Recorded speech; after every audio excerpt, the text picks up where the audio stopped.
and just talk to it like, hey, this is how you drift. Yeah. Once you get it down, I don't know, just it'll pick it up. But Well, I'll give you a little lesson. So all right. the way this thing functions is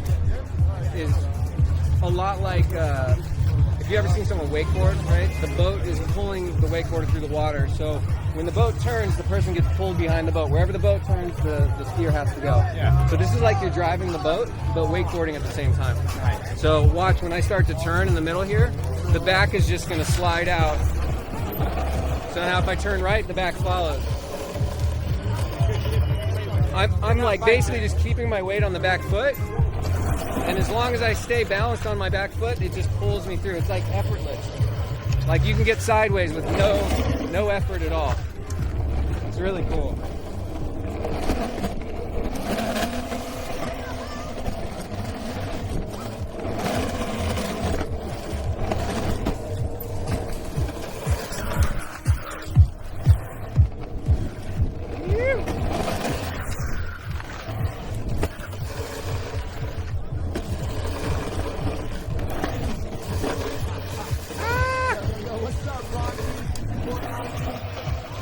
That is intense. Super fun. All right. I don't think I'm going to be that intense on it, but Let's get you a helmet. Sure. all right. Let's give it a go.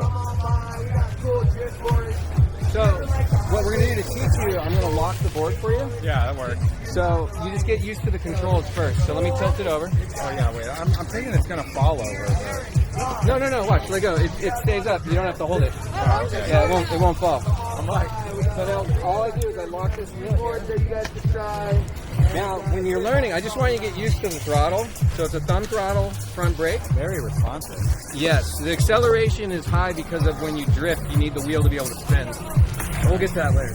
Yeah, get to it. So So just, you regular goofy. So I'm good. So Yeah. step up with your back foot first. Oh, okay. Yeah. All right, so back. See how that's balanced? It's stable with the back foot. Oh, yeah. You cruise your way on back. You cruise around a couple times. All right.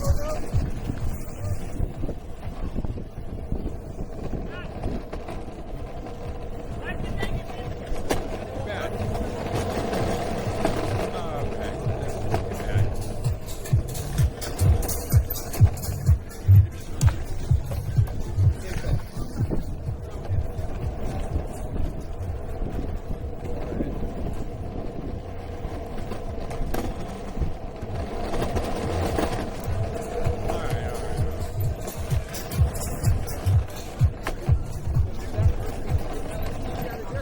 Yeah, that sounds good. So you got to feel for the controls.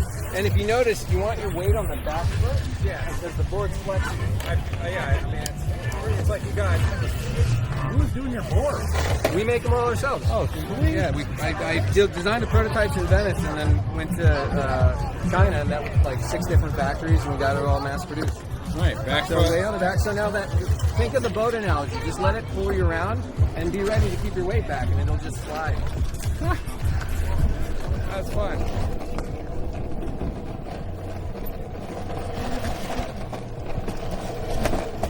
Put on the back.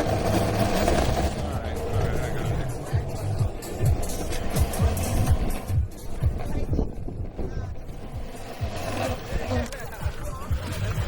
Oh, that's fun. It works. You get a tighter turn.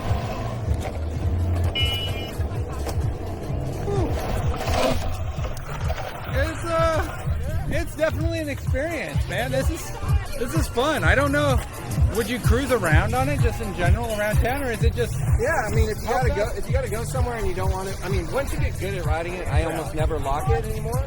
But like, if you're going to get groceries or something, you just lock it, put the grocery bag between your feet, and cruise. I mean, it's fun. I mean, if you live in a city like Venice Beach, there's nothing that's more than a mile and a half away. I want to watch you try. So yeah, it's I mean, we call it the ultimate joyride. I believe it. How fast can you burn through the So an expert rider that's really grinding can burn through a set in one section. Most riders get 17 sections out of a wheel set. And when you buy the board, we send you an entire preset of the center caster wheel. The center wheels last for months, unless you're on really crappy roads, obviously. But yeah, think of it in terms of any other drifting vehicle, the consumables in terms of tires are so expensive. So a $20 set of wheels is not that big a deal to get the same feeling of getting sideways as you would if you're driving a car. And what are these? Are these special? They're special. It's a special shape. It's a urethane. So there's a skateboard compound that we had to identify that doesn't make a honking noise. So most skateboard wheels, when I tested them, it sounded like a goose honking down the street. Like you'd slide sideways and go, ha! And it was obnoxious. And I tested thousands of wheels before I found the right compound. Damn. Yeah. You really had to put a lot of work into it. It was a passion project for the first 3 years. And then 3 years ago, my founder and I, we raised our first influx of cash, and we founded Dryft. Dryft One, actually. Dryft One is the name of the company. And then spent about a year and a half bringing my prototype to a mass production model, which was incredibly, incredibly challenging. I had no idea that it was going to be that complex. You know, making a one-off in your garage is easy. Well, I appreciate the time. Yeah, of course, It's man. an awesome product. I'm glad we were able to get some content on it, and use that link down in the description below. Pick one up. Yeah, Love for it. sure. I'm going to give it to my marketing guy, and we'll, wait, let me make sure I'll give you a minute. yeah. Oh, no, I haven't.